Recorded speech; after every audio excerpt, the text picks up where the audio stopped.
This is Shadow to Freedom by Bamboo Nomads. Why awareness alone doesn't set you free. You know exactly what I'm talking about, right? That unbelievably frustrating feeling. You've put in the work. You've been to therapy, you've read all the books, you can probably draw a perfect diagram of your childhood wounds, you know all your coping mechanisms by name, but then the moment hits and bam, you're right back there. You freeze up, you lash out, you just shut down. Well, I'm here to tell you, you are so not alone in this. This huge gap, between what your brain knows and how your body reacts, that's a real thing. It even has a name, the awareness trap. And the most important thing to get right now is this. It's not a personal failure. It's not about a lack of willpower.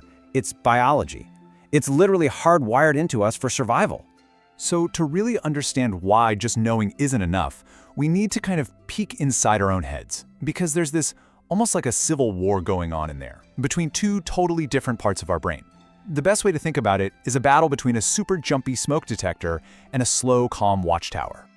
Okay, so first up, you've got the smoke detector. That's your amygdala. It's this ancient primal part of your brain that's basically your own personal survival alarm. Its one and only job is to just scan for danger and blast a warning signal at the tiniest hint of a threat. It's all about speed, not accuracy, just speed. And then in the other corner, we've got the watchtower. That's your medial prefrontal cortex. Now, this is the sophisticated, rational part of you. It's the one that can look at the big picture, get the context, and say, hey, it's okay. This isn't what happened before. We're actually safe right now. But, and this is the huge catch, it is way, way slower. And this right here, this is the whole problem in a nutshell. This diagram from Bessel van der Kolk's amazing book, The Body Keeps the Score, just lays it all out. See, everything you see, hear, and feel, all that information comes into this central hub called the thalamus. And from there, it splits. One path, they call it the low road, is like a direct superhighway straight to the smoke detector, your amygdala. And that thing can set off a full-body code-red survival response in just microseconds. So here's the bottom line. That high road to your rational watchtower, it's just too slow. It's a country lane compared to the superhighway. The alarm bell is already screaming its head off before your conscious, thinking mind even has a clue what's going on. And I love how van der Kolk puts it. No amount of smart, intellectual insight is going to silence a screaming fire alarm. You just can't reason with it. So what does all this feel like? Well, this disconnect in our brains creates this really bizarre and honestly painful experience. We can call it a physio-emotional time warp. Basically, it's where your mind is right here in the present, but your body is physically, viscerally reliving something from the past. I mean, think about it. You could be sitting right across from someone you love deeply, just like the author was. Intellectually, his watchtower, his rational mind, knew he was safe. He knew his partner wasn't his controlling father. He could literally be telling himself, this is different, I'm safe now. But it just didn't matter. His smoke detector caught just a tiny whiff of something familiar, that old feeling of being controlled, and boom, it yanks the fire alarm. His body was just flooded with stress hormones, and even though he knew he was sabotaging the relationship, his body reacted like the original danger was right there, right now. And he lost her. That right there is the power of the body keeping the score. Okay, so here's where it gets even more interesting and a little tricky. Our minds, especially our ego, are incredibly clever.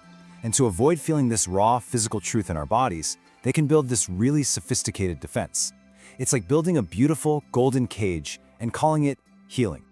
Now, I know this can sound a bit slippery, but it's so important to get. The very act of working on yourself, analyzing your trauma, becoming an expert on your own story, can, in a weird twist, become just another way to stay stuck in your head. It becomes a way to keep a safe, intellectual distance from what's actually happening in your body. See, the ego loves a good story. It loves to build an identity. And if you've been through a lot of pain, the story of being the special one who overcame it all, or the healer who helps others, can feel really, really good. It's validating. But here's the catch. That identity is still conditional. It's basically saying, I'm only worthy if I'm special, if I'm extraordinary. And that's a story your ego will fight like hell to protect. So if just being aware isn't enough, and if even our healing stories can turn into a trap, what on earth is the path to freedom? Well, the answer isn't fighting the old patterns. It's not about building a newer, better story. It's actually about letting the old story die completely. I know. Identity death sounds super dramatic, right? But it's really a process of liberation. It's the incredibly courageous act of just letting go of that constructed, conditional person, the person you had to be to survive, so that the real you, the authentic self that was always there, can finally come out.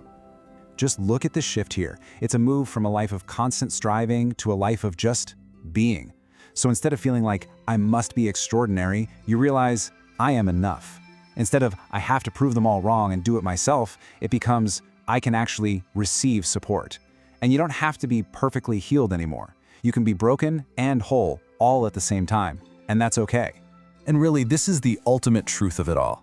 I love how the mind architect Peter Crone says it. You don't need to do anything to become free, because I am freedom itself.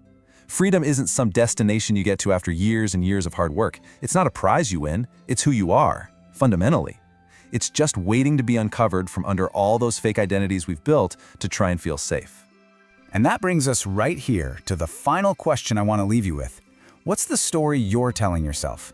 What's the false identity you're still holding on to that's keeping your body's alarm system buzzing and keeping you from experiencing the freedom that is, right now, already yours? If you want to dive deeper into this whole journey from shadow to freedom, please subscribe to the channel and come join the conversation we're having in the Bamboo Nomads community. Thank you so much for taking the time to explore all this with me today.